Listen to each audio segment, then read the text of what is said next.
introduction. So that's myself. We have another nurse practitioner in the practice, Kathleen L'Oreal, and we have an LPN in the office, Karen Polakowski. And then these are three physicians, Dr. Geller, Dr. Putenbecker, and Dr. Politsky. They're the ones who will actually be reading. Nurses don't read. The objectives of our lecture today is to differentiate seizure, epilepsy, and convulsion, identify the causes of epilepsy and seizure, outline emergency seizure management, including medical and nursing responsibilities, and just get some basic insight into the most common anti-epileptic medications out there. Epidemiology, so about 10% of all individuals will have a seizure during their lifetime. So, and 1% of those individuals will have epilepsy by the age 20, and 3% by age 75. So, a one-time seizure is not a formal diagnosis of epilepsy, just so people know. You know, you'll have a lot of people who just come into the ER, first time ever event, and you may never ever see them again. They may never have a seizure in their entire life. Even in the state of New Jersey, it's not reportable for a one-time event. They have to have at least 2 in their lifetime for driving. Close relatives are more likely to have epilepsy. They carry a 3-fold increase in incidence genetically. And 5 to 8 out of every 1,000 people, which is about 1.25 to 2 million people, are living with epilepsy. I pulled those stats about 3 years ago, so they may be a little bit different now, but I would not be surprised if those went up a little bit as more epilepsies are recognized earlier. Causes of epilepsy: birth trauma, so hypoxic events during birth, or cords wrapped around, bad C-sections, that kind of thing. Head trauma. Birth trauma, we're seeing, CHOP is seeing an increase in the amount of people who don't want to give their children anything, like including the little eye drops when they're born, and that's including the vitamin K shot that babies get when they're born, so they're seeing a lot more incidence of cerebral hemorrhage from those babies. So that could be birth trauma that causes epilepsy in the future. Tumors, any type of tumor, benign or malignant, can cause epilepsy. Infections, so meningitis, encephalitis, ventriculitis. Biochemical exposures to things, like even molds exposure causes encephalitis, can cause seizures. We had a kid who was exposed to a lot of ozone because his fans were backwards at work and he developed seizures. Strokes can cause seizures even a few years after the event. Degenerative diseases, so Alzheimer's patients, Down syndrome. Now that we've fixed all the heart problems in a bunch of Down syndrome kids and they're living longer, we're seeing a lot of epilepsy in them as they get older. And 50% of epilepsy is idiopathic. So idiopathic in a fever just means you haven't found the cause yet, but there's cause. Idiopathic in epilepsy just means it's just inherent to who you are. Events that may mimic seizures. So there's something called convulsive syncope. So somebody's blood pressure drops really quickly and they pass out. They can have convulsion-like activity, but it's not truly a seizure. Myoclonus from patients who have really bad brain injuries, such as anoxic events after cardiac arrest, can look like seizure, but is not necessarily seizures. Multifocal chorea, strokes. People with stroke alerts will come in and they can look like epilepsy. Narcolepsy, as you imagine, if you're just walking along and you fall asleep, people might think you had a seizure. Fall over. Migraines, so people can get hemiplegic migraines and they'll be paralyzed on one side of their body or they'll have twitching. Those can come in and look like epilepsy. TIAs, and then there's psychogenic non-epileptic events is what they're really called, which is basically a poor response to psychological stress in patients. And their body just kind of like shuts down, starts shaking, it looks like seizure, and that can be really tricky to tease out because a lot of times they'll have these events at home, they'll come into the ER, we put them on EEG, they look totally fine, but if they're having multiple events, you put them on medications to help keep them safe, not knowing exactly what's going on. And we have plenty of patients who come in and out, in and out, in and out, and we suspect that they're psychogenic, but without having the gold standard of EEG to prove it when you capture an event, you have to treat them as seizure. Quick definitions: the seizure is an abnormal, sudden, excessive electrical discharge in the brain. Epilepsy refers to recurrent seizures that reflect aberrant electrical activity of the cerebral cortical neurons, and convulsion applies to a seizure in which motor manifestations predominate. So it don't have to be full generalized tonic-clonic events. It can be focal motor seizures where they're just twitching an arm, a leg, portion of the face. And status epilepticus is when people have continuous or repeated seizures and they don't return to their baseline neurological functioning.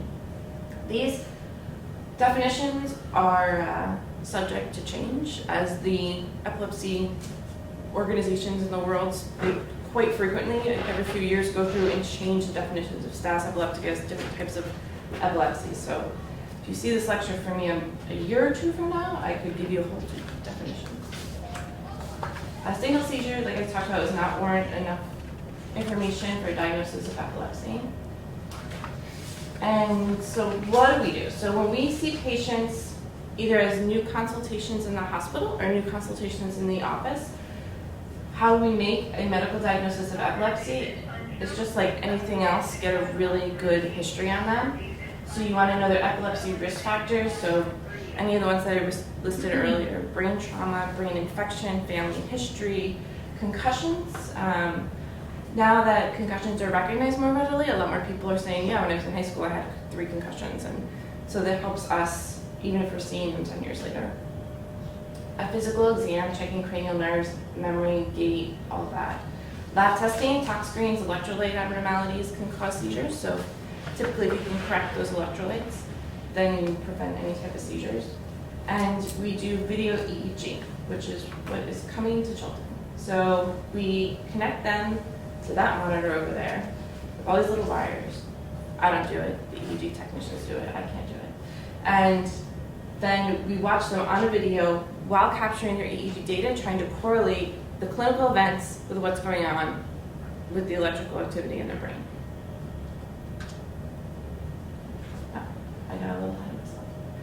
And like I mentioned earlier, so they considered gold standard to diagnose PNES, or the psychogenic non-epileptic events, is seeing this event while they're on EEG, having a totally normal EEG while having a typical habitual event that brings them into the ER. So you can say that's not real from a seizure perspective, and their EEG is totally normal. Then you can get them involved with behavioral cognitive therapy to treat them. And they do not need epilepsy medications. So patients who are in the ICUs who may need video EEG, who are on comatose or chemo with altered mental status, they'll do CSF analysis, meningitis, left meningeal disease from cancer, Lyme disease, right? Especially in New Jersey, Lyme meningitis can be an issue, or MDMA. I don't know if you guys have ever seen, or if you were at the conference last year, because the girl wrote that book, Brain on Fire, and there's a movie about her as well. So she was one of the first diagnosed with MDMA, and they often come in having all these seizures, and they can't figure out exactly why. So a lot of people just went undiagnosed and were called kind of crazy and psychotic for the longest time. And then when they hook them up and they see they're seizing away, they start to treat them. We do MRI and MR spec. We don't do spec as much. We just pretty much do regular MRI at this point, particularly to look for structural changes that would cause epilepsy. So big things like tumors, strokes, and then little minute things like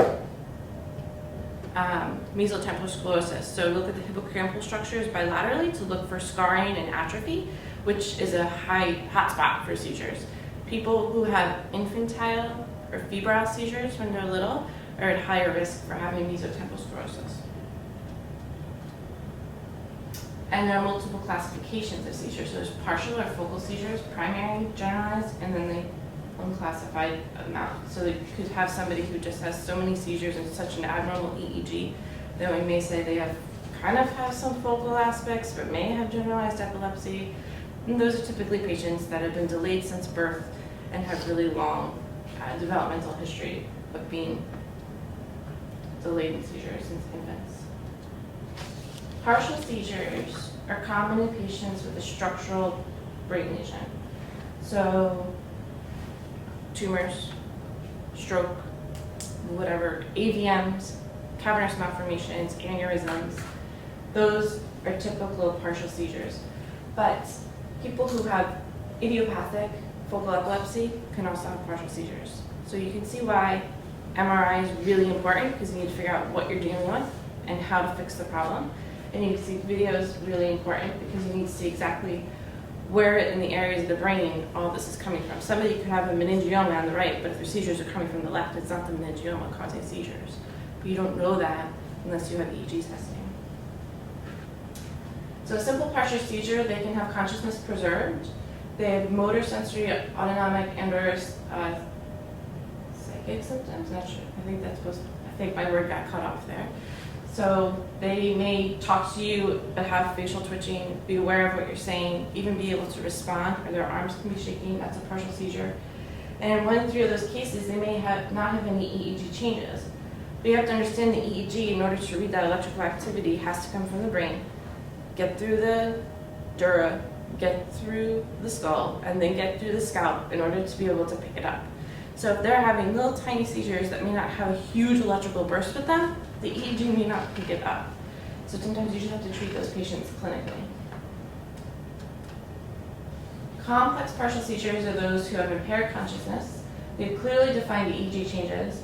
They can have secondarily generalized tonic-clonic seizures, and they can have generalized seizure preceded by focal manifestation. So it could be somebody who kind of moves an arm, shakes an arm, says I'm going to have a seizure. It's a partial with a secondarily generalized onset, and then they start to go and have a big convulsion.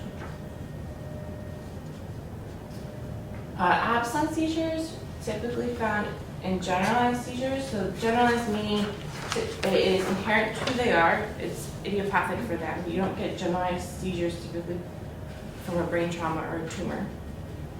A lot of kids have absence seizures. So these kids can be ones, in our pediatric group runs into this, where they've been diagnosed with like ADD or ADHD, and then somebody finally says to the mom, like, hey, did you ever have them checked for epilepsy? And they come in and they're having 100 seizures a day. And the kid couldn't focus because he was seizing. So you treat his seizures and he doesn't need his ADD meds, and their grades go up, and they're, instead of spinning in circles on the soccer field, they actually hit the wall. Tonic seizures are those rigid, violent ones. So when they're stiff, they can fix the limbs in like strange positions. So it could be like legs hanging over the bed, arms hanging out, or straight in front of you. And clonic seizures is when they're doing this the whole time. Myoclonic seizures are sudden, brief, shock-like contractions. So again, I don't know, are you guys in ICUs at all? Yes. Okay, so you see like the patients with anoxic brain injuries, they're having this like kind of twitching of their face, or their eyebrow, or their tongue, or their eyes. Those are myoclonic seizures. And primary generalized tonic-clonic seizures, everyone has seen on TV, right? So they're grandma seizures. And atonic seizures are drop attacks. So we see this a lot in kids with like Lennox-Gastaut syndrome, really disabled kids. Well, they'll be sitting there eating, and then all of a sudden, boom, their head just drops into their food, and they pick it back up, and they'll just keep going. But that's a seizure, a drop attack.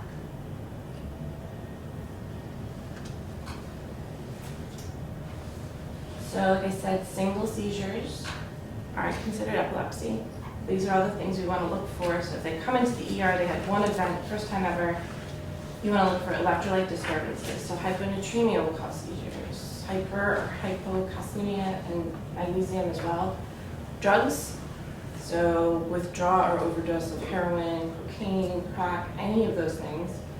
I've been to a Trenton hospital. I'm learning a lot about drug overdose and seizures. There's a lot of polypharmacy down there, and there's a lot of epilepsy. And the patients who actually give themselves epilepsy having multiple withdrawal seizures. It's like they kindle a little fire in their brain because they've had so many withdrawal seizures, and even if they're sober, completely clean for years, they'll still have epilepsy afterwards at times. Renal failure, liver failure, because you're encephalopathic and nothing's balanced correctly, can give you seizures. Hypoglycemia will give you seizures. Hypoxia, ischemia, so stroke, anoxic injuries, ETOH withdrawal, and hyper or hypothyroidism actually can give you epilepsy as well. The psychogenic non-epileptic events are the ones that are basically poor coping mechanisms. But there's some flags, so if you see them, you can be a little bit suspicious that it might not be a real electrographic seizure. And then that would be a good indication for somebody to be like, maybe we can get video EEG and like really give them a proper diagnosis. So dramatically, they have really high frequency of episodes that it doesn't matter how many drugs you throw at them, it keeps happening because they're not epileptic. So the drugs are going to do absolutely nothing for them. Specific triggers, so emotional triggers, like somebody says, I was at my first therapy appointment to deal with my PTSD and I had a seizure. That can be, when you're listening to their history and you're taking in all those things that affect them on a daily basis, that's something to think about. Pain, so patients who have, there's a lot of patients who just get this bucket diagnosis of fibromyalgia or chronic pain syndromes. If they say they're having a lot of pain and then they start to have a seizure, that's something to think maybe they're just not coping and it's just too much for them, and pain can be very stressful. Movements, sounds, or lights. So if people are like, a bug flew past my face and I had a seizure. I heard that and I was like, bugs, flies don't give you seizures. So sounds, like if they say I heard a siren or I had a light, it's actually like triggering something psychologically from that. It's not causing an epileptic event. Episode in the doctor's office or waiting room, they get tired of waiting and all of a sudden they're shaking. Fibromyalgia, we talked about unexplained chronic pain. And they have a floor of review systems. So our review systems form has like 3 columns in it. And when they circle the entire column, each one, you're like, okay, this guy's got a lot going on. Or there's a lot more under here than a little bit of epilepsy. And the psychosocial history for maladaptive behaviors or associated site diagnoses. So alcoholism, drugs, if they're telling you they're sexually abused, there are a lot of foster care homes, that kind of stuff, then you need to be a little bit suspicious. Nobody's calling these patients crazy, and that is super important. Like, don't use that word because then they just feel dismissed. This is a maladaptive behavior to stress going on in their life, and they need behavioral cognitive therapy. We have a program, an outpatient program, but it's out of Manhattan, so there's a few social workers in New Jersey who've worked with our physician in Manhattan, and we can refer them to those social workers to get help. It's not like going to a regular therapist for PTSD. This has to be dealt with separately. Otherwise, they're just going to wind up in your ER and like on a ton of medications that they don't need. We already talked about this. So, ictal features, suggestive PNES. So patients who are pretending to be asleep, but then all of a sudden they can recall the entire conversation you had over top of them while they were sleeping. That's suspicious for a maladaptive behavior. So if they stop and go activity, right? They're shaking and they're talking to you, and then they're shaking again, and then they're talking to you, and then they're shaking again. If they're doing like side-to-side stuff where the rest of their feet are going different directions, they actually just look like they're really bad dancers. That's not seizure activity. Seizure activity is pretty specific. You can say seizures are coming from this side of your brain, so it's going to affect this side of your body typically, and it will be more fluid as far as the seizure is concerned. But the asynchronous activity where they just look like they're kind of boogieing in bed, that's suspicious. And non-clonic shaking with variable rhythm and direction, so same sort of thing. And they're just moving around in their beds. Pelvic thrusting, that's not a seizure. I can't ever say that word. So when little kids have seizures, and I mean little kids like infants, usually by when they grow out of this episodic posturing. So it's when their head and their heels are on the bed, but they're completely arched. That is not a normal seizure activity in an adult. Adults don't do that. So if they're doing that in bed, you need to be suspicious. Stuttering, weeping, really soft voice all of a sudden after a seizure, that's suspicious. Prolonged immobile responsiveness with eyes closed, so they're just laying there with their eyes closed, but you kind of know they're paying attention, and they're doing this for hours on end. That's suspicious. And so the whispering with the soft voice, that's not a normal response after a seizure. And I know it seems like I went over that a lot, but we see it a lot. So there's plenty of people out there on tons of Keppra and Depakote and all these other drugs that are doing nothing for them, and they wind up in your ER 15 times because this is what they have truly, and they're not getting the help that they need. So I said, don't call them crazy because they feel very dismissed. So the neurologist has to explain to them why they're having these episodes, that they need psychological help, and they're more likely to go and get help. And once they understand their diagnosis, typically I've had patients call and say, I had a few of those events at home, I'm fine, I knew what they were, I'm really stressed out, I went to the therapist, and they stay home and they don't come to the ER and they don't wind up sitting in the hospital for days on end. So patients who have true epileptic seizures, let's talk about safety with them.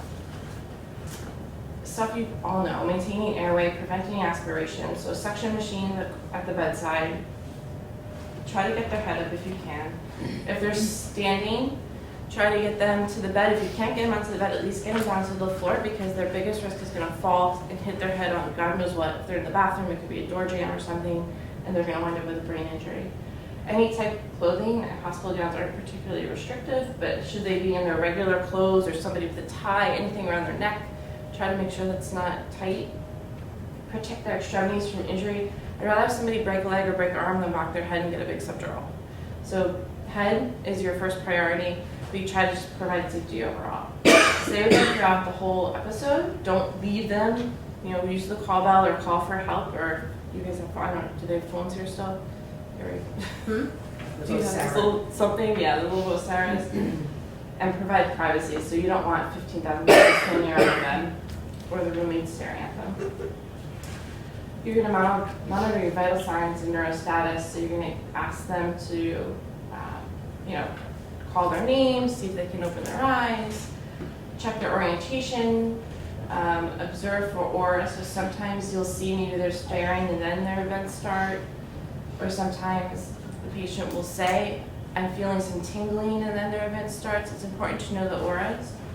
Assess them for injuries afterwards. We had a guy dislocate his shoulder with a big generalized tonic-clonic convulsion and need surgery. And he was an elective patient that we brought in, connected, and were slowly withdrawing medications. So people do get hurt. You have to allow them to rest afterwards. Don't let them out of bed. Don't let them walk around. Just have them in their bed where they can be watched. Monitor them for confusion, and document when they return to baseline. I put contact the epilepsy group. There's still a little bit of, I'm not sure who's, if you guys need to call the neurologist that's on staff and seeing them on an everyday basis.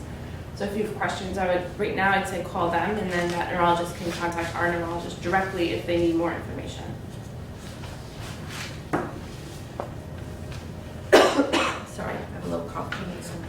And then think of yourself, right? So there is something called post-ictal psychosis, and patients can get violent and hit and tear apart rooms. I have this tiny little guy, swear to God, he's like this big, this little Spanish guy, and he tore apart his apartment. And that's how the police got called, because his neighbors heard all this rattling around next door, and he's the sweetest man ever, but he had a seizure, he was post-ictal, he was psychotic, and he ripped down his curtains, put holes in his walls. So you need to make sure that you have an escape route, and you don't want to be stuck in that room when somebody's swinging. So you try to keep yourself on the side of the patient to the door so that you can get out if you need to. Typically, patients don't go after the roommates for whatever reason. I don't know, they just don't. They go after the staff. So same thing in the ER, make sure that you're not trapped. Rooms aren't big, and it's really easy to get caught behind a bed, by a bunch of wires, under a monitor. Just try to be aware of your safety and your surroundings so that you can get out of the way if you need to.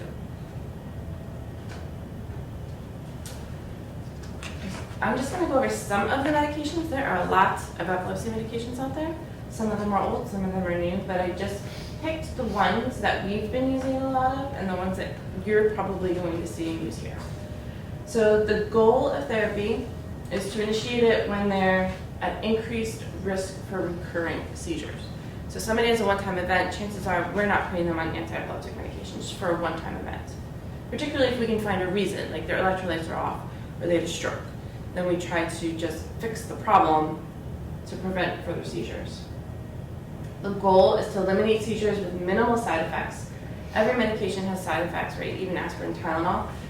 Epilepsy medications are specifically made to work on the brain, so you can imagine a lot of them have CNS side effects. And they're kind of like, they block excessive electrical discharges to other parts of the brain. So it's almost, if you if you have a fire and that's your epilepsy and it's out of control, right? You put like rocks around the fire and you like put more rocks around the fire and you try to dampen the fire with a little bit of water, and that's kind of your goal with these epilepsy medications. You kind of want to dampen that fire and keep it from burning out of control. And sometimes it takes 2 or 3 different medications and 2 or 3 different ways to do that. All AEDs, this is a little bit of a false statement. So all AEDs do have a black box warning for suicidal ideation, anxiety, depression. Every single one of them, and a lot of them are mood stabilizing agents. It's just what the FDA puts on them. There's one medication that has homicidal ideation on it. We'll get into that. We do use it, no one has come at us before. So Lamictal is a mood stabilizing medication. A lot of psychiatrists use it for schizoaffective disorder, bipolar, depression disorders. We use it a lot. It's an alerting medication, so a lot of college students like it because it doesn't make them tired, and they know if they take their nighttime dose, then they've got a little bit of studying time left. It is the rash and itching you see like here. I have asterisks that it's Stevens-Johnson syndrome. So that's your biggest concern with lamotrigine, because if it's titrated too quickly, it can cause a Stevens-Johnson syndrome. So you initially dose them very low, 25 milligrams per day. And we do 25 milligrams per day for 2 weeks, 15 milligrams a day for 2 weeks. And we slowly go up, typically to about 200 milligrams twice a day, or if it's extended release, 400 milligrams daily. The problem with Lamictal is if you have somebody that you need to get under control right away, there's no IV formulation for it and you can't go up quickly. So sometimes we'll start another medication, get levels into them through IV doses, and then start them on lamotrigine, and over the next 3, 4, 5 months, titrate them off the other medication and just leave them on Lamictal. Patients really like this medication.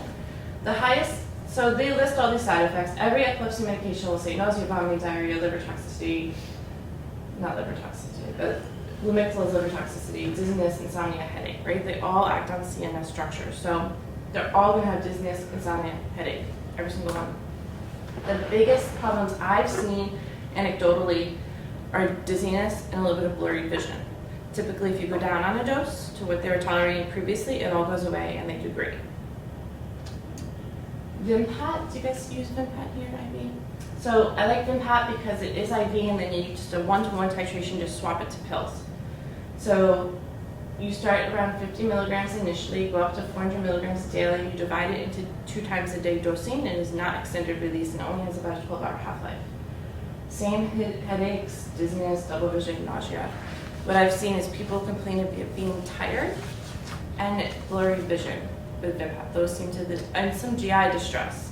Those seem to be the biggest anecdotal side effect complaints that I've had with our patients. Keppra, I hate this drug, right? So it works really well. It controls seizures really well. It makes people crazy. So we do not, as we put patients who have a history of suicide attempts, suicidal ideation, drug abuse, alcohol use, abuse history in any way, shape, or form, we try to avoid Keppra. Sometimes they do really well on it, but we do try to avoid it because it will make people suicidal, depressed, nervous, anxious, and be hostile. And typically the patients aren't the ones that recognize it. Their families will come in with them and be like, I can't stand living with him anymore. He's crazy, like he yells at me all day long. And when we swap them to a more mood stabilizing medication, like Lamictal, that all goes away and they do much better. I've also seen a lot of fatigue, particularly in the elderly population. Max dose is about 3,000 milligrams a day, and we do have an extended release formula, so it does work well for patients who are really non-compliant, and if they only take something once a day, then this may work well. It does not have monotherapy FDA approval, but it is used in monotherapy all the time. And it's, when it comes to status epilepticus, it's not a first-line drug. So I know a lot of patients come in, and ER, the first thing they do is load them Keppra. It's not considered first-line medication. It's typically a Dilantin or Depakote that per NAEC guidelines, which is the epilepsy credentialing centers, Keppra is not first-line. This is a new medication. I don't think anyone at Atlantic Health has it on formulation, but patients are getting it as outpatient, so you may see them come in on this medication. So it's called Briviact or Brivaracetam. It is a molecule that's similar to Keppra, but it's supposed to have a lot less of those mood side effects. And I've seen patients do really well when you swap them. It's not dosed anywhere like Keppra. It starts at 25 milligrams twice a day, and your goal dose is typically like 50 to 200 milligrams twice a day, with the max being 400 milligrams twice a day. Which max dose is 200 milligrams twice a day, or 400 milligrams a day. Same thing with side effects. Again, CNS drug is what they cause. Trileptal, I know you guys have seen this one, oxcarbazepine. So it's an old drug. It works well. It's good for focal epilepsy, not generalized epilepsy. It can actually make patients with generalized epilepsy worse and make their seizures more prominent. So again, another good reason to get EEG so that you know what type of epilepsy you're dealing with, so you're not making them worse. So your dosing is initially 300 milligrams a day. You can go up to 1,200, and side effects are the same. Again, I've seen people complain of double or blurry vision, and hyponatremia is a big concern with this. When somebody started on this, I always check electrolytes and levels at least a week later, and typically 2 weeks after that, just to make sure they're tolerating it okay, because if somebody has epilepsy and then you drop their sodium to 120, they're going to have seizures no matter what.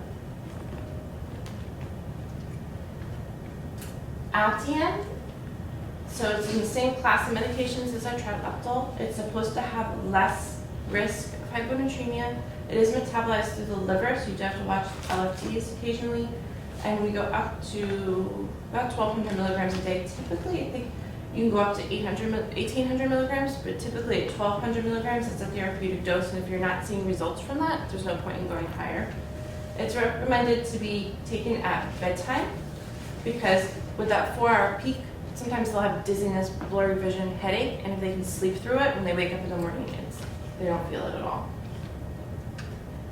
There's another drug, I don't think I put it in here, that you guys know, pretty much nobody has on formulary right now. It's called Oxtellar. It's Oxtellar. It is a extended release form of oxcarbazepine, but a more refined molecule. Again, it's supposed to have less hyponatremia, and it does seem, we have patients on trileptal, we switch them to Oxtellar, the seizures are better controlled, their sodium is better, and they're happier, more mood stabilized. So if you read the Oxtellar literature, it will tell you it controls seizures better, and anecdotally, I'm seeing that as of now. But some of these medications are brand new and they're super expensive for insurance, so some people just have to take generic. Dilantin, it's old school, but it is effective. So if somebody comes in status, I would just load them with Dilantin. It's your best bet of getting them under control. Your max dose is about 300 milligrams a day, so they do have an extended release formulation. They can take once a day, but they can also take it 3 times a day, say 100 milligrams 3 times a day. It does have a lot of side effects. It is an old medication, so thrombocytopenia, nausea, vomiting, rash, itching, osteopenia. Of course, any facial features like facial hair. You can also swelling, bleeding, and hyperplasia of the gums. So their gums get really swollen. You can barely see their teeth half the time. But if you stop the medication, that gum swelling should go down, and that should improve. Patients on Dilantin need bone scans quite frequently, because especially in the, if somebody who's 80 who comes in on Dilantin, I want to make sure we're not eking all of their calcium and vitamin D out of them. Then they're going to be at risk for falling, particularly if they have a seizure and have broken hips, and quite frankly, they'll just be a mess. So we do have patients, we do try to switch off Dilantin, but again, it's a really good medication in an emergency situation. We also have to check levels on Dilantin quite frequently. Toxicity and Dilantin can really present like a euphoria or like they're drunk. So if somebody's on Dilantin and they're pulled over and they're getting a DUI and they're in their ER for blood, draw a Dilantin level. If they're toxic, that can explain all their problems. I mean, if they're drunk, it could explain all their problems too, but I would check their Dilantin levels. Lyrica, which you have to be careful with Lyrica. So this is one of the new street drugs that everybody likes to overdose and use excessively. So I do have patients on Lyrica. Typically they're group home patients and nobody's getting the drugs off the street. and I've been weaning people off of Lyrica if they are somebody that I'm concerned with addictive issues. So their average dosing is 150 to 600 milligrams a day. It's actually used for pain, neuropathy, fibromyalgia, and anxiety, but it can cause a lot of dizziness, drowsiness. You know, I have patients who just can't keep their eyes open when they take it. Sometimes they can just take it at nighttime, and then they do okay. They sleep really well, which helps seizures as well, and they feel better. It can increase appetite, cause nausea, bloating, and confusion. So you might see some weight gain on that. Neurontin, same classification, and again, a lot of addictive substances out there. This is one of the ones you want to be careful giving anybody who has an addiction history. Up to 1,800 milligrams a day. It's also used for pain and RLS. Same type of side effects as Lyrica. They're same classes. So they can have swelling though, which is different from Lyrica. Typically, you don't see any swelling in their feet. Topamax is a good old school drug. It's also used for migraine, so a lot of patients are on Topamax and have nothing to do with epilepsy. So they go up to a max of 100 to 200 milligrams a day. It can cause numbness and tingling in fingers. So if after a period of time somebody's complaining numbness and tingling in their fingers, it can be Topamax related. It can cause anorexia, so the patients do lose some weight with this typically. And it can confuse confusion, anxiety, insomnia, drowsiness. So people will say they just can't think straight, they're foggy, they can't do math like they used to, accountants have a hard time getting all the taxes done like they used to. That typically can be the Topamax, and if you take it away, they're cognitive, they clear right up. Can't use this in somebody with a history of kidney stones. It increases the risk of kidney stones. It doesn't mean that you can't use it in somebody whose family history has a risk of kidney stones, if their father, mother, whatever, unless they've, there are like kidney stones that have gone through genetic testing and there can be a genetic predisposition for them. If they have a predisposition genetically, then I would avoid it. But if they're just like, oh, my dad had a kidney stone once, then it's fine. But if the patient has had a kidney stone, you don't want to use it because you put them at risk for hydronephrosis and a whole mess of renal issues there. Depakote is an old school drug. Depakote is a really good mood stabilizer. It comes IV, it comes in sprinkles, it comes in extended release, and it comes in a syrup. It was actually initially made for schizophrenia, and then they found it helps control seizures. So it's pretty much, we have a lot of patients with mood disorder and epilepsy who are on this medication. You do have to watch their liver, right? It's metabolized through the liver, and you can see LFTs rise as well as an ammonia rise. So every time you check a level on about Depakote, you should be checking the ammonia level. If the ammonia level is going up, but the patient's doing really well cognitively, you can give them a drug called levocarnitine, which just helps them metabolize the byproducts of the valproate, and that should come right down. This is a good drug for patients who can't swallow because it can go right through their pegs. The syrup, the sprinkles will get stuck, just a heads up. Doesn't matter what you do, you're going to have to replace that peg. And you can see some like tremor, weight gain, hair loss. Those are the three big side effects that people complain about. Zonegran's good. It can be given daily, up to 400 milligrams. We typically start about 50 milligrams a day, and then for like a week, and then 100 milligrams a day for about 2 weeks, and see how they do before we go up further. Again, a CNS drug, it can cause all the CNS issues. Plus, it can cause a lot of gastric upset, which we do see, weight gain, and kidney stones. So those are three things to really look for with Zonegran. You may or may not see a lot of patients on that. It's an older medication.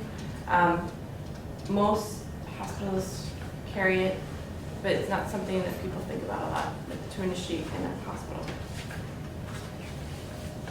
And then the benzos, you guys are all familiar with Ativan, all the side effects of Ativan, the whole not breathing thing, excessive sleepiness. If somebody has a seizure and you give them Ativan, and then you're like, well, they're not waking up. That's why, because you give them Ativan.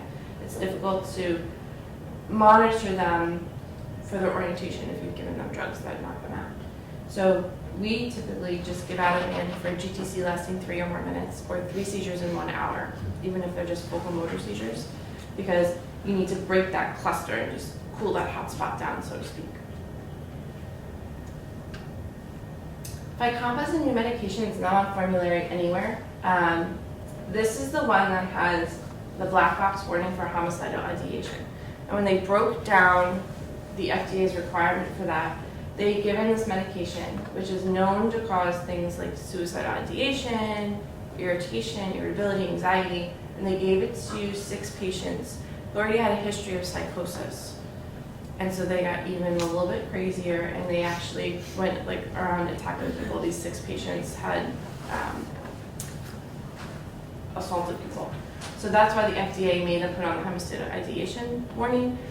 And now the Fycompa company is going through and doing more research, and they're hoping the FDA will take that away, because nobody wants to take it. The second they see homicidal ideation, I would never want to take a drug that makes me kill people, right? So no one wants to take it. But it's really shown to be quite effective. I'm not exactly sure how it works. It can be used for both focal and generalized epilepsy. The biggest side effect that I've seen and I've had complaints about is headache. So I had a patient on 6 milligrams a day, taking it at night, again to sleep through side effects, and she would have a headache every single night before bed. So I said, split it, take 2 milligrams in the morning and 4 milligrams at night, and then she just had a headache all day long. So we got rid of that drug for her. But that headache seems to be the biggest complaint with Fycompa. I have yet to have somebody say they were more irritable. They may say it didn't really work for them or their seizures didn't change, but headache is the one to look out for. Max dose is 12 milligrams a day. It's a really tiny pill, so somebody who has a hard time swallowing like big fat Keppras or Depakotes may do well on this because it's like the size of like a birth control pill, like that little tiny one. And this is the new hotspot in epilepsy. So this is Epidiolex. Epidiolex is cannabidiol. It's the new CBD oil that's been approved by FDA. Most people do not fit into the categories for which FDA has approved Epidiolex. It's only approved for Lennox-Gastaut syndrome and Dravet syndrome, and these are kids with syndromes who are having hundreds of seizures a day. So when patients call me and say, hey, can I get Epidiolex? I'm like, no, you know how to use a phone. Those kids can't do that. They're so delayed that it's almost like FDA approved it as like a last-ditch effort for them. Hopefully with more data, now that you have a medication approved that you can do studies on and monitor levels of, hopefully they will open up those a little bit and other patients will have access to that, but that's going to be years in the making. It is metabolized through the liver. You have to be very cautious in patients who are also on Depakote for liver toxicity. And you are required to get LFTs at baseline, 1 month, 3 months, 6 months, and a year out to make sure they're not having any problems with their liver. And it's weight-based. So you need a current weight, and you start at 2.5 milligrams per kilo twice a day, and then increase over a week with a max of 20 milligrams per kilo per day. I've had patients say that they seem more fatigued. Their caregivers will say they seem more tired, but their seizures are better, and that's the trade-off for them, and they're happy with that because typically these aren't patients who are, up, working, functioning, have a family that they need to take care of. They're really that disabled. So if they sleep a little extra, it's not a big deal. I've had a lot of patients on CBD oil, asking about CBD oil, which they're just buying at health food stores. Some see a great improvement, some see a little improvement, some say I didn't improve my epilepsy at all, but my aches and pains are gone, or it helps me sleep, or it gives me a headache, it hurt my stomach. So hopefully in the next 5 to 10 years, we'll see a lot of research with CBD oil in epilepsy. A lot of people just swear by it, and everyone's seen the videos where his kid's seizing and they give them CBD oil and they just miraculously stop. So we, as healthcare professionals, can't particularly give any guidance on that because we have no idea. There's nothing to measure. You can't just measure CBD oil level and say you need to be in this therapeutic range or these are the side effects it's going to have. But there are a lot of patients, and you'll see them come through who take CBD oil, and since it's over the counter, they can take it themselves in a hospital. Patients on medicinal marijuana, the hospitals are not allowed to dispense medicinal marijuana. It is still a federally banned substance. So if they even know that it's in the hospital, if patients bring their own and it's there, you can lose funding if they allow it. So patients who are on medicinal marijuana are not allowed to bring it to the hospitals. So ask them about that. They're getting cards out there like it's checklets. It's kind of silly. So if they have it, make sure they get rid of it so nobody gets in trouble. Or make sure, or they can't tell you about it. They'll have gummies, edibles, butters, cookies, whatever. You can't know it's there. And you can't administer it or you get in trouble. So I kind of went over this a little bit briefly in our introduction, but why do we bring in patients for video EEG monitoring? It's to classify their epilepsy disorder and make sure we know what we're dealing with, where the epilepsy is coming from, change medications. If they're having terrible side effects, we may just bring them in, hook them up so we can rapidly change medications while monitoring them. And patients who are pregnant or planning pregnancy, they'll roll into the office 7 months pregnant with a history of epilepsy and all kinds of medications, and there is a bigger risk, I think that comes up, there we go. There's a bigger risk for a pregnant woman to have a seizure. That fetus is in more trouble than just getting side effects from the medications at times. Because when a woman has a seizure and she's not breathing, putting off oxygen, the baby can become hypoxic, or the baby can have abnormal arrhythmias from the seizure, from the electrical activity. So the safest drugs for pregnancy are Capra, Trileptal, Lamictal. We typically stick to Capra and Lamictal. There is a pregnancy registry, which pregnant epileptic patients can call. It's like the Brigham Women's and Children's Hospital in Boston. I believe it's in Boston. At least it's in Massachusetts. And they can call and register themselves. And it's 3 interviews. They don't have to go anywhere. They only have to disclose as much information as they want. And all they're trying to do is gather what drugs they're on, and is there a higher risk for premature birth, a low birth weight, or any complications afterwards. As a healthcare provider, you're not allowed to call and register them. They have to do it themselves because they have to disclose their information. But we have banners all over I encourage all our pregnant women to go ahead and call so that the more information we get, the better we can treat people in the future.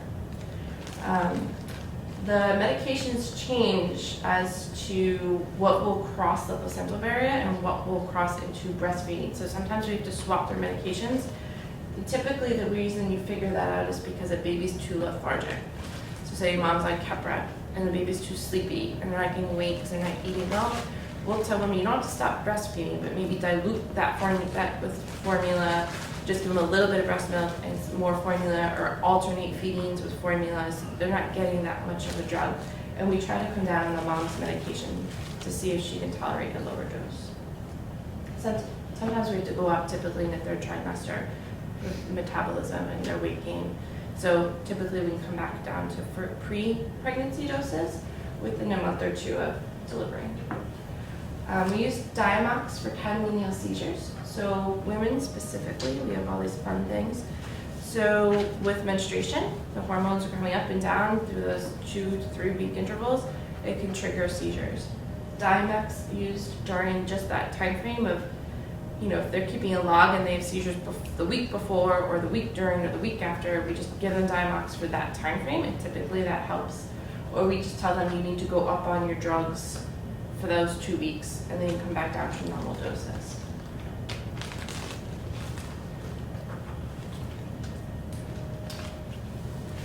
This is a hot topic. So that kid from Disney who just died, I forget his name, he died from SUDEP. He had an epilepsy disorder, his seizure in his sleep, and he died. Sudden unexpected death in epilepsy, referred to as SUDEP.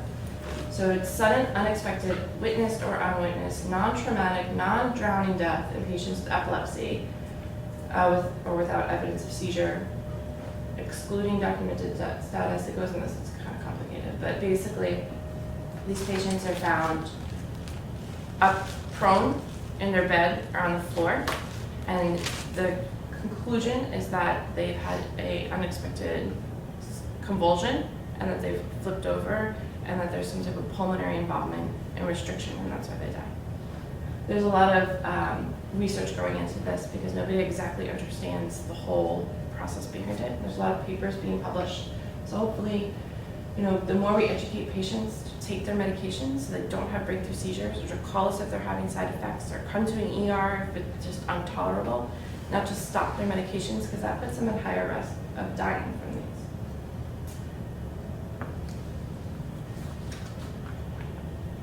So here's the risk. So 1 in 1,000 patients with epilepsy die from SUDEP. With uncontrolled seizures, so they stop their medications or they just don't like them, don't want to take them, that increases to 1 out of 150 patients. And patients with a long history of poorly controlled seizures are at greater risk. These are typically patients with generalized tonic-clonic seizures as opposed to other types, so like focal motor seizures where it's just like an arm shaking or face twitching, but they're alert, then they're at significantly less risk for something than a patient who has generalized tonic-clonic convulsions when they have seizures. And they typically affect younger individuals with epilepsy. So 75% of all SUDEP deaths occur between 20 and 50 years. I think the patient Disney was like 26. So this is how they're found. So they'll be found by somebody down in the bed, lying down. They may not look like they've had a convulsive seizure, but I guess however they do, the ME does their research. A third of the victims have been shown to have a seizure close to the time of death. It's unknown exactly why it happens, but they think maybe an irregular heart rhythm, secondary to seizure, suffocation, or impaired breathing from like pulmonary, flash pulmonary hemorrhage. So this is something, when I talk to patients about taking medications or they've been non-compliant about medications, I always talk to them about SUDEP and I document it because you still need to cover your blood, you know, because when they're dead in the bed and their parents are suing you, and you can say like, I told them to take their medication, I told this is what could happen, and they seem to understand. Some people just don't like to take their medication. So how to prevent it? It's taking meds, decrease the risk of seizures as much as possible, and educate them. I feel like everything in nursing comes down to education, right? So just tell them over and over and over again. That's it. Do you guys have questions? Anything specific you wanted to know about that I didn't go over? So my talk is on the technological basics of continuous video EEG monitoring. And the first thing so really this is the machine here, right? This is going to be the cart that we're going to put eventually this computer onto. When we see, this is just a picture of over the bedside. We have the cart on the side of the wall facing the bed. Sometimes depending on the room, and you know, it's going to depend on each room individually. You're going to eventually know, for this room for 5, you know, somewhere in ICU bed 7. It's always best the cart's here or there or something like that. But the basics of the machine is going to be 3 cables. One's the power cable, it's just a power cable. Another is an internet cable that's going to connect to the EEG network.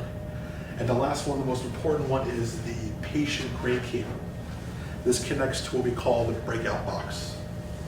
This is where all the EEG wires are going to go from the head into the box. And this will be kept, and I'll show you later in a specific way. So the grade cable runs from the box to the machine. It's 30 feet. For the ICUs, and I'm going to, you know, Christina will be, everybody knows Christina, right? She'll be well aware, and you'll know too, when she's setting up, we're going to probably feed, since it's 30 feet, She just left.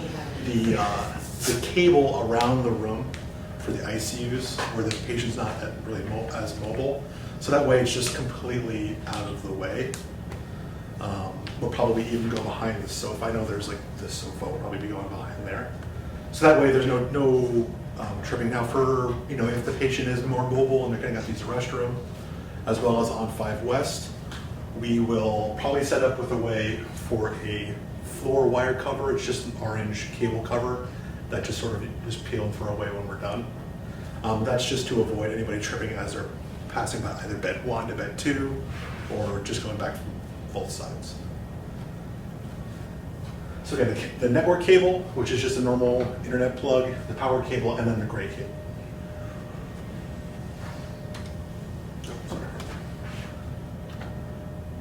So as we see here, this is the video EEG cart. So it has the camera. The camera can be, the tilt and the direction can be changed remotely, as well as on the cart itself. So at the nurse's bedside station, be able to, you can just adjust the tilt and everything to get a better angle. This is an infrared light. So in a dimly lit room or a pretty dark room, it'll provide for nighttime, like a night camera type of thing. They both have, so a very important thing, they both have to be pointed in the same direction. So if you're doing a big turn manually, you have to actually, it's always best to just direct it like this and then just fine tune it as you need. So if it's like this, camera pointed this way, but the IR is that way, at night the patient's not going to be lit up. And you'll be able to see it on the video feed. So the video feed will be pulled up at the nurse's station, as well as just in the corner of the screen.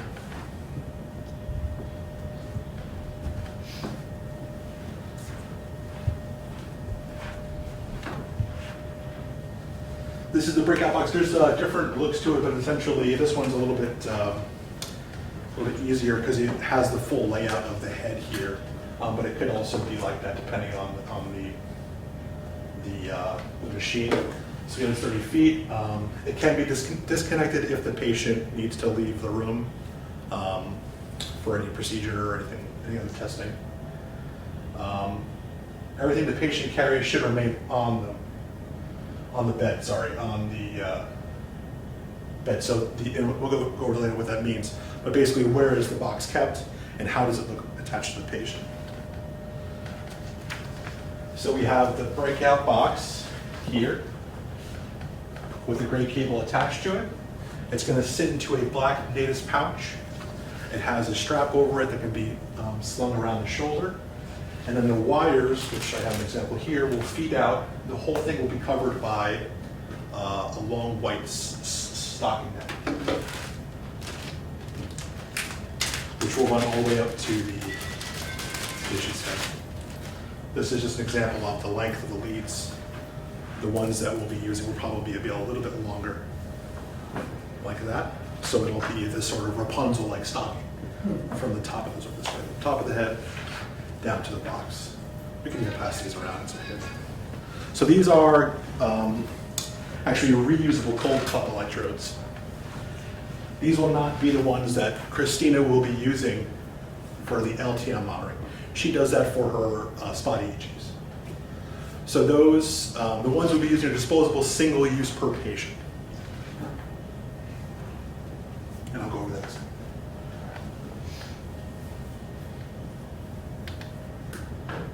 This is, yes, yeah. MRI leads?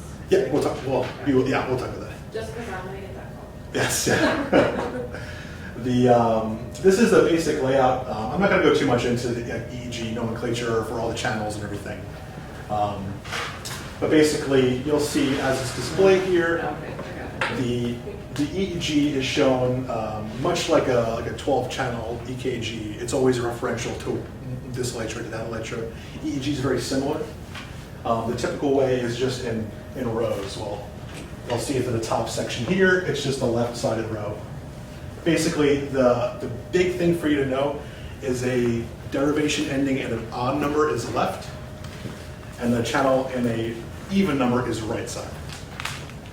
So we see FP is frontal polar, F is frontal, C is either central or temporal, parietal, and occipital O.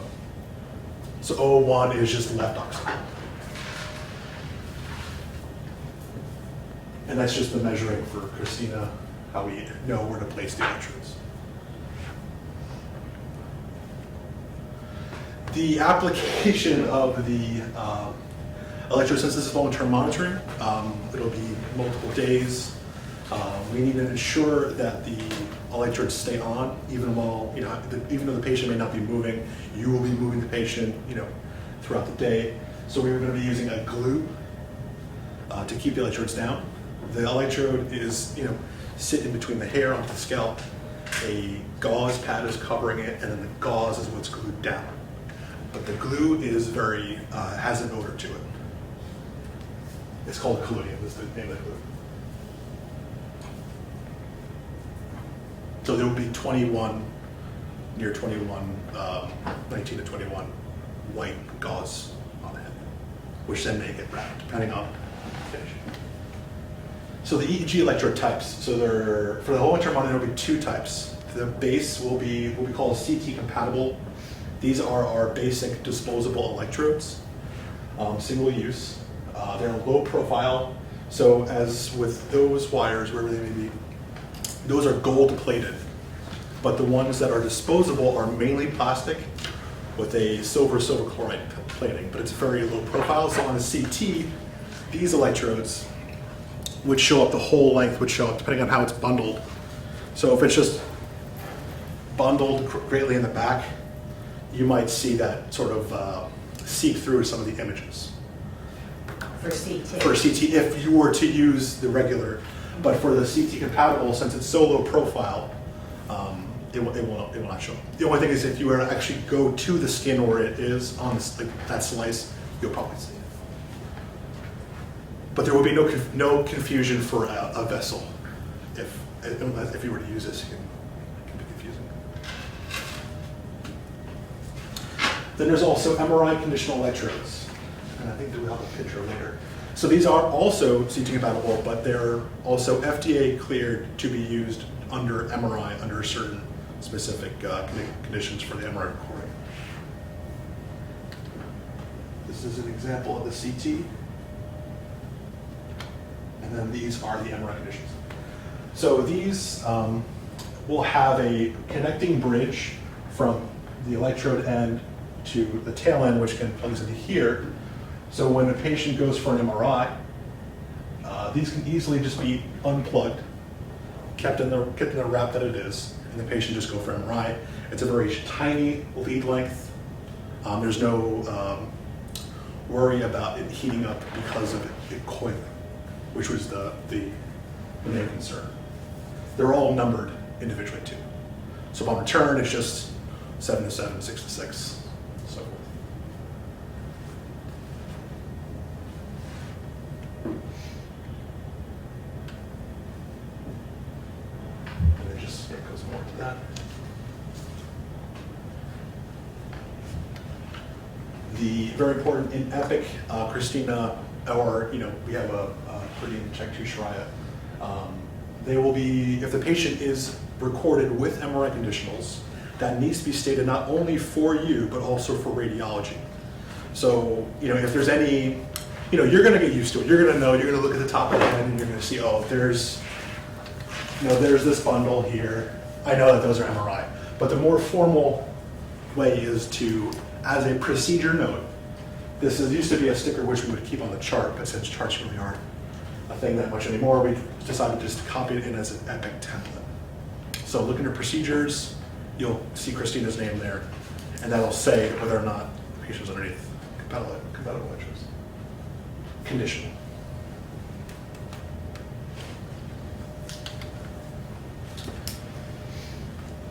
So the basics of an EEG screen recording. Again, the main waveforms.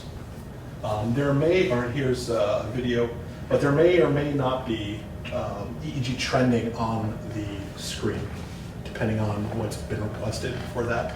This is like a 10-second view, but this is 2-hour trends over time. And this can help, in a very quick snapshot type of way. This is left side was this, right side was that.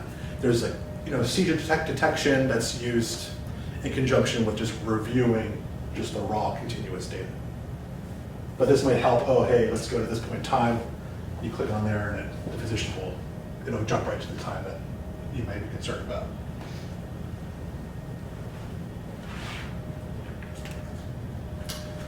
All right, this is common machine warnings. There's not really many, which is good. The most common is breakout disconnect. So anytime you just unplug it, it'll give you a breakout disconnected. If the patient is, let's say, not in the room, obviously that's okay. But if the patient is in the room and the leads are on, if you're seeing this error, you're going to go back to that black bag that I showed before and just confirm that it's still plugged in. Okay? The plastic clip on this thing breaks very easily. That's probably going to be what's happening. It's the clip probably broke or it didn't snap in all the way. That's usually what happens. But it's just a matter of getting into a rhythm. So again, Christina and we'll probably even have the feed pulled up. So if we see a patient in the bed and a lot of times it might be, oh, I just unplugged it because we're gonna go down to MRI in like 2 minutes, but we're just waiting for something, right? Then we'll probably be like, oh, okay, that's okay. And then if not, then it's like, oh, you know what, they came back, completely forgot to plug it in. So we're gonna be monitoring it, but it's just gonna be a routine thing. Comes back in, you know, one of the first things, if you can, is just to plug it back in to continue the recording.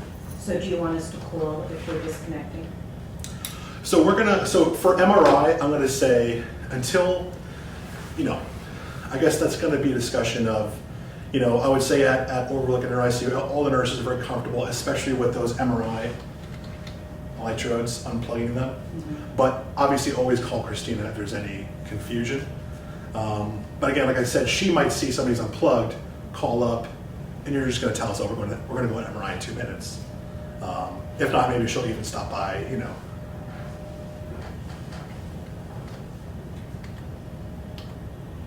But yes, especially for in and out of room, that type of disconnecting, yes, that will you should absolutely feel comfortable doing that.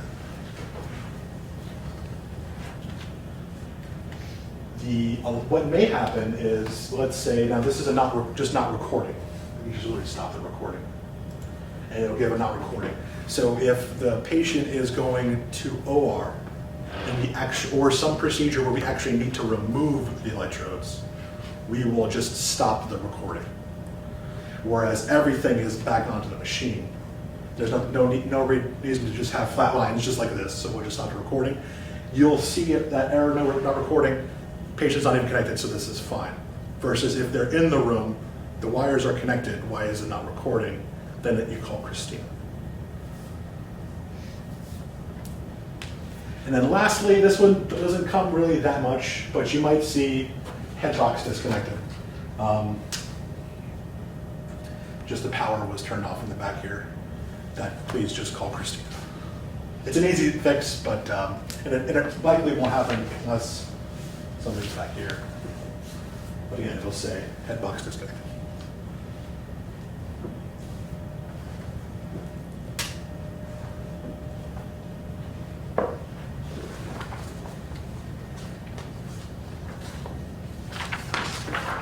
That's the basics.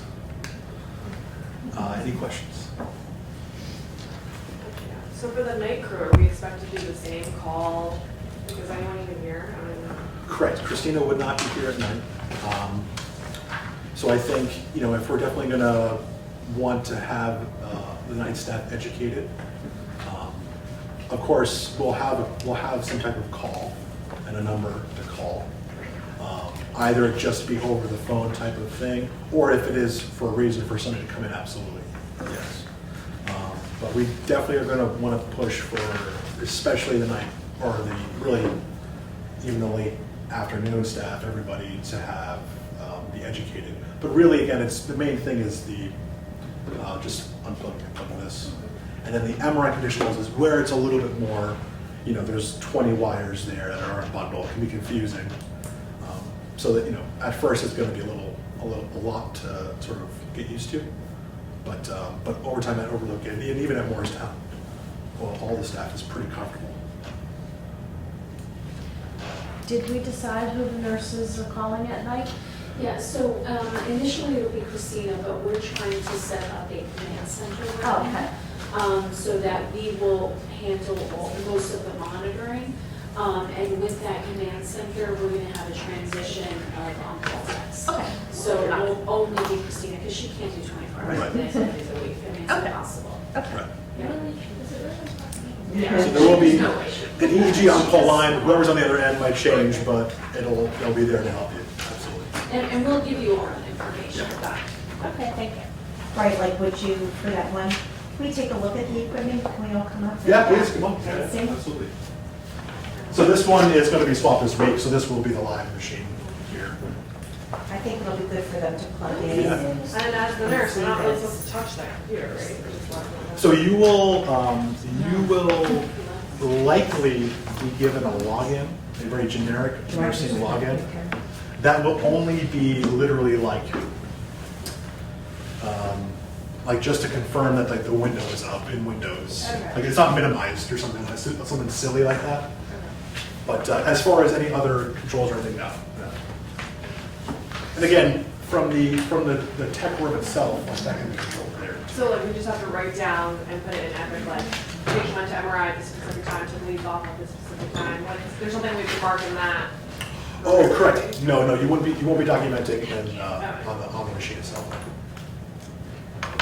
You won't necessarily have to worry about any documentation on the EEG machine unless it is just pushing the button. Correct. Yeah, let's show them where the button is. The button, actually, I don't even, but it's literally, it's gonna be a button.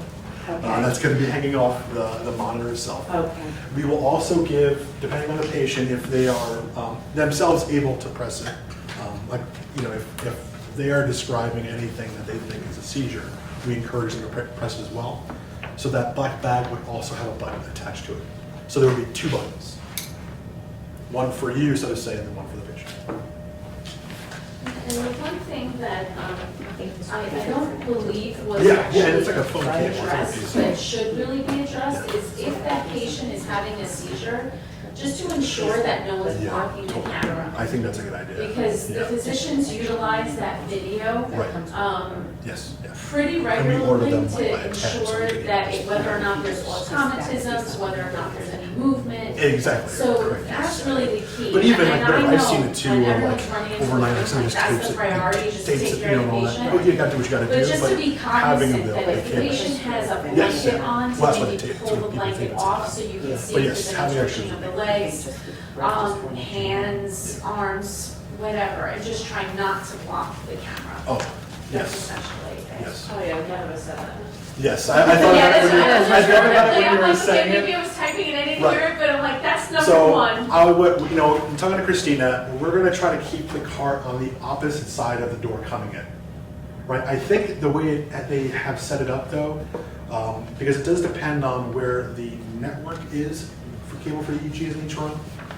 But we can always get longer network cables, but we will always want it on the opposite of the door, not too far off the side, because you want to still be able to get a full, you know, bilateral view of the patient.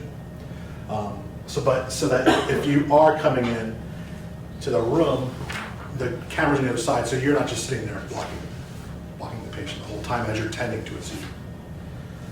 We've seen it where patients had a seizure and then like somebody's just literally standing there the entire time in front of it and the camera's not seeing anything. And there's also, you know, questions or, like expectations that we want the patient to do if we suspect that that patient's seizing.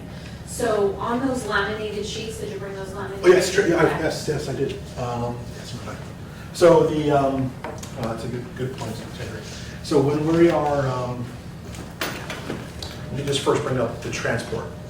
So if the patient needs to be transported to a different room, you can easily bring it's a very easy, simple steps here. There's 6 steps. Okay, 3 when you're in the first room, and another 3 when you're going back into the room. It's just the order that you're unplugging the cables. So the first thing needs to be, and again, it's going to be tied to every single machine. You first unplug from the breakout, then you unplug from the internet and the wall. You go back into the room, you plug the internet in, you put the power in, and then the last thing you do is plug this back in. Okay, so this is the first and last thing that you're plugging back in. That way, everything just goes onto the server properly. So a big problem, and it will always be a problem, it just happens, the machine like blips sometimes, where the data is stored locally on the machine and not on the server. So when the physician goes back to review, I can't see the data because it's just sitting on this computer versus the server. And a lot of times that happens when you're transporting the patient from one room to the other, even if it's like just next door. So there's very simple, clear instructions, which one to unplug first, which one to plug last. And it'll be kept on every machine. Do we also have the list of questions? Correct, we do, Okay, yeah. on there? Yes, yeah, Okay. it's my bag. So if a patient's having a seizure, we would appreciate it, you know, anyone that's going into the room to just simply ask for commands or ask a series of questions. Something as easy as, can you point to the ceiling? Or can you squeeze my hand? but saying it loud enough so that the video will record you as well, and the physicians know that there's testing that's currently happening during that seizure. That's, I mean, in my personal opinion, that's probably one of the most important things you can do when a patient is having a seizure. Aside from not standing in front of the camera and pulling all the blankets off that patient, because you essentially are the physician's eyes and ears. So anything, even if you notice the patient's eyes or the pupils are dilated, or the patient's looking towards the right or towards the left, just say it. Verbalize it loudly while you're in the room so that the doctor has an idea of what's going on. Because, you know, who knows, maybe Jane is standing in front of the patient a little bit so he can't see the eyes clearly.